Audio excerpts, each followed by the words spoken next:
Hi అండి, simple and టేస్టీగా ఇడ్లీ సాంబార్ ఎలా తయారు చేసుకోవాలో చూపిస్తాను. ఇలా చేసినట్లయితే ఇడ్లీల్లోకి దోశల్లోకి చాలా అంటే చాలా బాగుంటుందండి. తప్పకుండా ఈ విధంగా ట్రై చేయండి. ఇది ఎలా తయారు చేసుకోవాలి, ఏమేమి ఇంగ్రీడియంట్స్ కావాలని చూపిస్తాను, చూసేయండి. ముందు పప్పు అయితే ఉడికించుకుందామండి. హాఫ్ కప్పు కందిపప్పు తీసుకున్నాను. 2-3 టేబుల్ స్పూన్లు ఎర్ర కందిపప్పు తీసుకొని శుభ్రంగా కడిగి మునిగేంత వరకు నీళ్లు పోసి 3 విజిల్స్ వచ్చే వరకు ఉడికించుకోవాలండి. ఇది ఉడికి ప్రెషర్ పోయేలోపు మనము సాంబార్ పొడి అయితే తయారు చేసుకుందాము. ఇడ్లీ సాంబార్ పొడి చాలా అంటే చాలా రుచిగా ఉంటుందండి.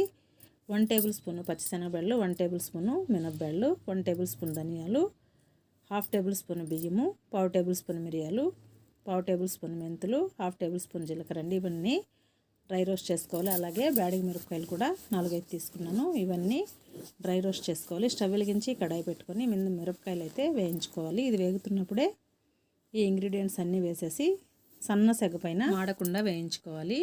ఇవి వేగి పూర్తిగా చల్లారిన తర్వాత మిక్సీ పట్టుకోవాలండి. వేగిపోయాయి, పూర్తిగా చల్లారాయి. ఇప్పుడైతే పౌడర్ చేసేసుకుందాము. పౌడర్ కూడా చేసేసాను. అలాగే మీ దగ్గర సాంబార్ ఉల్లిపాయలు ఉంటే వేసుకోండి, లేదు అంటే పెద్ద ఉల్లిపాయ కూడా కొద్దిగా పెద్ద ముక్కలుగా కట్ చేసుకోవాలి. కొద్దిగా కరివేపాకు, ఒక టమాటా కూడా సన్న ముక్కలుగా కట్ చేసి పక్కన పెట్టుకున్నాను. స్టవ్ వెలిగించి కడాయి పెట్టుకొని 2 టేబుల్ స్పూన్లు ఆయిల్ వేసుకొని ఆయిల్ వేడెక్కిన తర్వాత ఆవాలు, జీలకర్ర, మెంతులు వేసుకొని ఇవి చిటపట్లాడిన తర్వాత 2 ఎండుమిరపకాయలు కూడా తుంచి వేసుకోవాలండి. ఇవి కొద్దిగా వేగిన తర్వాత మనం ముందుగా కట్ చేసి పెట్టుకున్న ఉల్లిపాయ ముక్కలు, కరివేపాకు వేసేసి కలుపుకుంటూ వేయించుకోవాలండి. మరీ ఎక్కువ వేగనవసరం లేదు, అలా అని పచ్చిగానే ఉండకూడదు. వీడియోలో చూపిస్తున్నట్టు ఇలా వేగిన తర్వాత రుచికి సరిపడినంత ఉప్పు వేసేసుకొని మొత్తం ఒకసారి కలిపేసుకోవాలండి. ఇందులోనే 1/4 టేబుల్ స్పూన్ పసుపు వేసేసి ఒకసారి కలిపేసుకోవాలి. ఇప్పుడు ఇందులో సన్న ముక్కలుగా కట్ చేసి పెట్టుకున్న ఒక టమాటా వేసేసి మొత్తం ఒకసారి కలిపేసుకోవాలి. టమాటా కొద్దిగా మెత్తబడిన దాకా మగ్గించుకోవాలండి. ఇప్పుడు ఇందులో ముందుగా మనము రెడీ చేసి పెట్టుకున్న సాంబార్ పొడి వేసేసుకోవాలి. ఇది మొత్తము కలిపేసుకోవాలండి.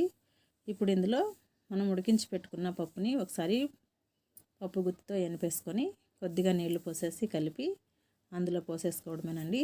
చాలా అంటే చాలా ఈజీ, రుచి కూడా చాలా బాగుంటుంది. ఇప్పుడు ఇందులో పోసేసి మొత్తం ఒకసారి కలిపేసుకొని ఉడికించుకోవడమేనండి. ఇలా మొత్తం ఒకసారి కలిపేసుకొని కొద్దిగా చింతపండు పులుసు కూడా పోసేసుకోవాలండి. అప్పుడే మనకి రుచి బాగుంటుంది. మీరు కొద్దిగా బెల్లం కూడా వేసుకుంటే రుచి ఇంకా బాగుంటుందండి.